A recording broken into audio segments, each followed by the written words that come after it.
Hey, I'm Ryan McCaffrey with IGN at Summer Game Fest Play Days. We're playing a ton of stuff this weekend, and first up on my docket was Tomb Raider Legacy of Atlantis, the remake of the original classic Tomb Raider.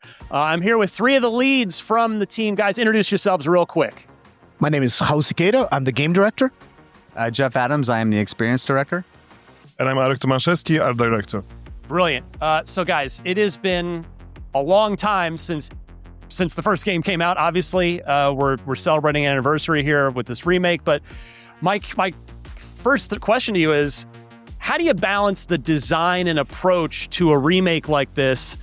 Because odds are most people will either be playing this for the first time at this point, 30 years on, or if they're old like me and did play the original, it's been so long that I don't even remember. So kind of how do you balance the new stuff versus staying true to the original? The first thing is to make sure that we want to make sure that we have a recognizable experience for folks like you that have played the game before, but we also don't want to be handcuffed by that. We want to make sure that we are able to make creative decisions that are going to help make this game appealing to both fans and modern gamers alike. So it's being very respectful to the past, but also finding ways to push forward into new territory. Yeah, if I can add just a little bit of color to that, internally, we reference a lot this game as a love letter to fans. So we wanted to make sure that regardless of whether or not you are old player or if you're a new one, you should get the same feeling of it. We wanted to capture the same feeling that you had when you played the original one, but at the same time, this is also a great entry point. So balancing, to answer your question about balancing the design, it's about finding the iconic moments that we want to preserve, make sure that those are respected and original, and finding the areas in which we can color outside the lines and add things like, there wasn't a puzzle here before, but we could. There wasn't a collectible. Maybe there's more things for you to explore. How does combat feel in a modern gate? So lots of like those details that just kind of naturally come throughout the process of reimagining, and making sure that balancing that with the iconic moments to create something that hopefully everyone will enjoy. You probably had the most freedom on this project because obviously you get the whole thing from scratch, basically on the art side. Well, not exactly. We're trying to be respectful to the original. So whenever you squeeze your eyes, you can see, you can see the same colors, you can have the same vibe. And we want to build the same emotions for the players that they felt when they played the original one.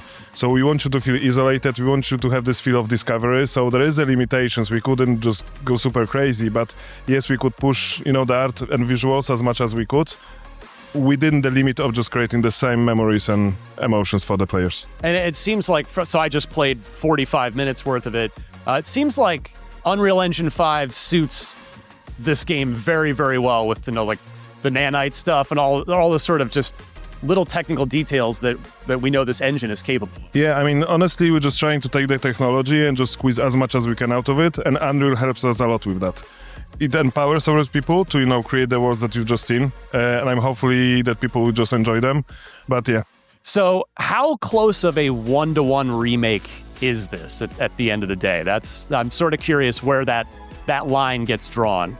I'd hate to spoil it for anyone before they get a chance to play it, but I think I can confidently say that it is not a one-to-one experience, but as Arek was saying with the environments, also with the experience overall, the story, there are going to be clearly recognizable beats that fans that do have history are going to recognize, but there's going to be a lot of fun stuff there that is going to be new for everybody. Well, let's use the T-Rex moment as an example, because that's been in the trailers. I just played that.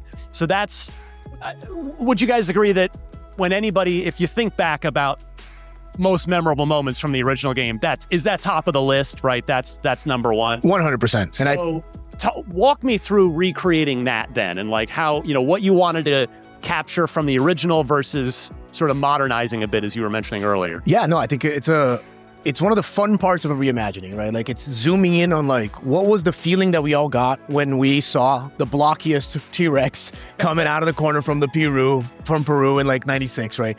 And looking at the plethora of work that we've done with Tomb Raider in the next 30 years of that, looking it's hey, we've gotten really good about making these epic set piece moments that are cinematic, that feel like it leverages the traversal components of it and does a pretty good job of telling that story. So it was kind of a no-brainer from the get-go that we wanted the T-Rex to be more impactful. We wanted more presence. We wanted to feel more than just an enemy that you come up, shoot it, and then be done with it, because it just had that, I think, everlasting feeling for us and all the fans.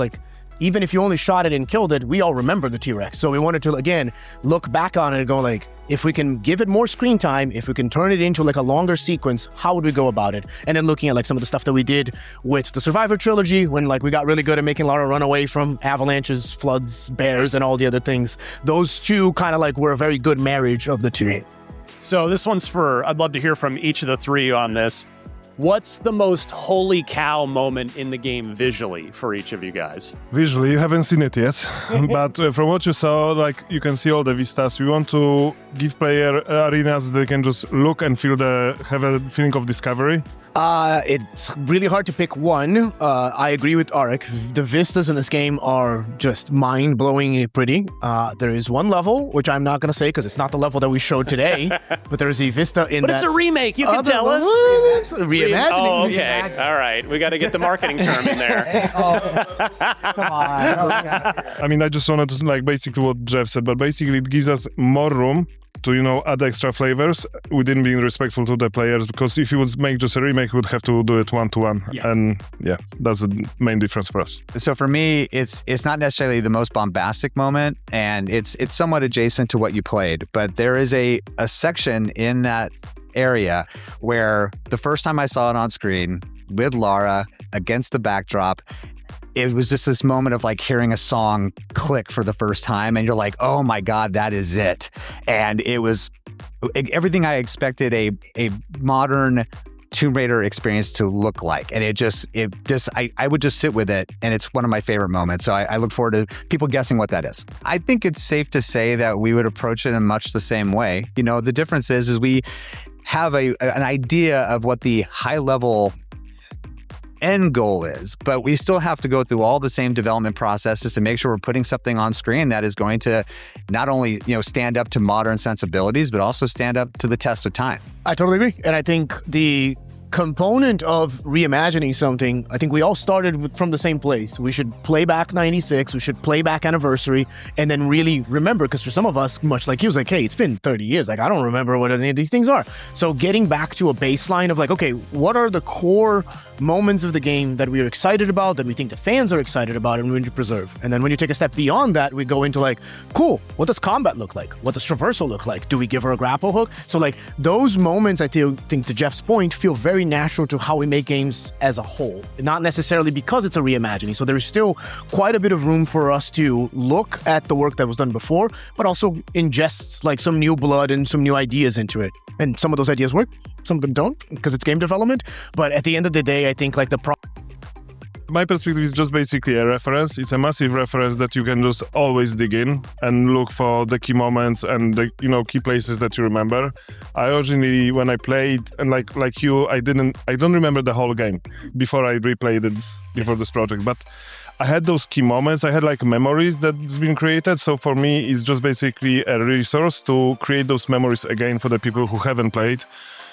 Like you don't remember. Well, take me. So it sounds like the homework at the beginning of the project for the whole team, everybody played or replayed Yes. the original. What were, and I'm sure you put up a bunch of stuff on a whiteboard, like cool stuff that we loved and maybe stuff that we don't want to include in a game coming out in 2027. Like, can you speak to that a little bit of like the learning process of okay, we all did our homework. Now, what do we want to take away from this? It's a lot of like mapping it out and saying, hey, we've basically reconstructed the original experience in our current metrics, and then from there it's saying, okay, what would the devs who are making the past games that that are telling this story, what were they going for? And how can we better achieve that in modern technology? And so that's why the moments like you talk about, the vista that you see there, you're like, oh, that's so great. That's what all of our teams have been striving toward. And we just are now at a place now where the technology is caught up to where we can actually start to deliver it.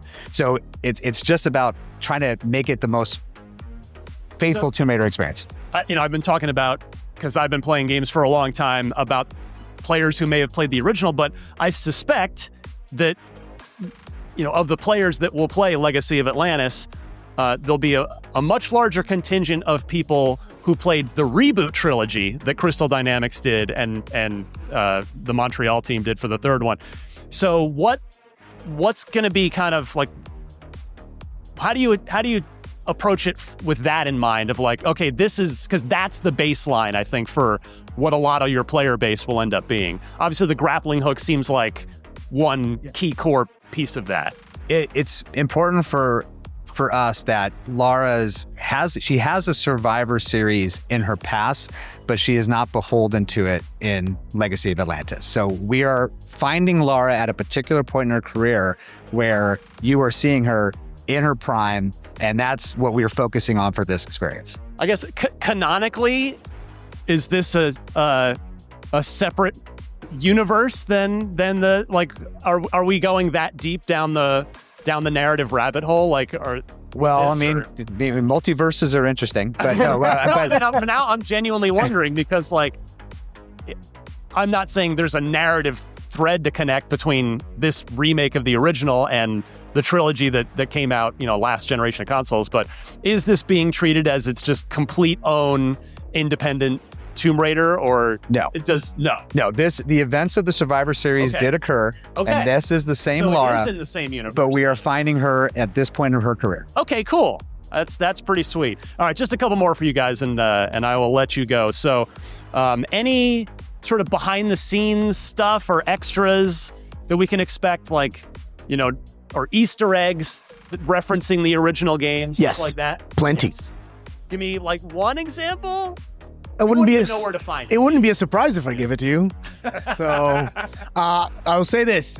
You've played the demo, so you probably saw in some of areas there were things for you to collect. Yes. Things for you to find. There, yeah. So we are being very deliberate in what we hide and where.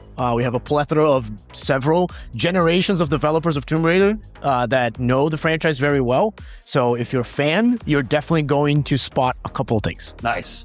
And I guess lastly here, I was lucky enough to play on an awesome PC, beautiful monitor, game looked amazing in Unreal 5.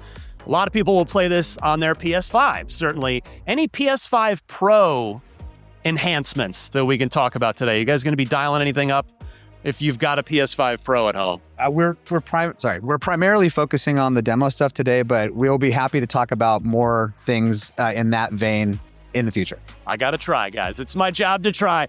All right, Tomb Raider Legacy of Atlantis. It is coming out February 12th, 2027. And for more on that and all things in the world of gaming, keep it tuned right here to IGN.